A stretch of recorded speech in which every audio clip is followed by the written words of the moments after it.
আমার হাতে যে কয়েনটি দেখতে পাচ্ছেন এটি হচ্ছে 1 টাকার কমোডেটিভ কয়েন। কমোডেটিভ কয়েন জওহরলাল নেহেরু 1989 সাল।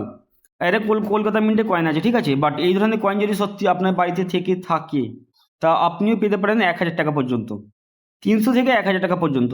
তার জন্য একটা কন্ডিশন আছে, সেটা বলি যে এই 1989 সালে জওহরলাল নেহেরু কয়েনটাকে 4টে মিন্টে মিন্ট করা হয়, কলকাতা, বোম্বে, হায়দ্রাবাদ অ্যান্ড নয়ডা। তা হাতে যে কয়েনটি আছে এটা হচ্ছে কলকাতা মিন্টের কয়েন। 1989 সালের নিচে কোনো মিন্ট মার্ক নেই, তা এটা হচ্ছে কলকাতা মিন্টের কয়েন। এখন কোশ্চেন হলো যে তাহলে কোন কয়েনটার দাম 1000 টাকা? মানে শুধু এই ধরনের কয়েন হলেই তো হবে না, তার একটা কন্ডিশন থাকা চাই।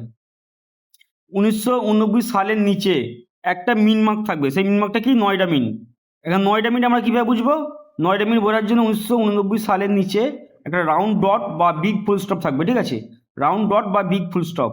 তা এই ধরনের কয়েন যদি হয় তাহলে সেই কয়েনটার দাম হতে পারে 300 থেকে 1000 টাকা পর্যন্ত। মানে 1989 সালে নয়ডা মিন্টে কয়েন হলে সেই কয়েনটার দাম হবে 300 থেকে 1000 টাকা পর্যন্ত। আর এই ধরনের কয়েনগুলোর দাম নির্ধারিত হয় মানে কয়েনের কন্ডিশনের উপরে। এই আমার হাতে যে কয়েনটি আছে এটি হচ্ছে ফাইন কন্ডিশনকে বলা যাবে না।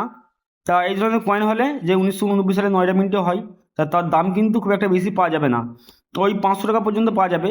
আর কন্ডিশন যদি ভালো হয়, যদি ইউএনসি কন্ডিশন হয় আনসার্কুলেটেড, তাহলে তার দাম 1000 টাকা ইজিলি পাওয়া যাবে। Thank you.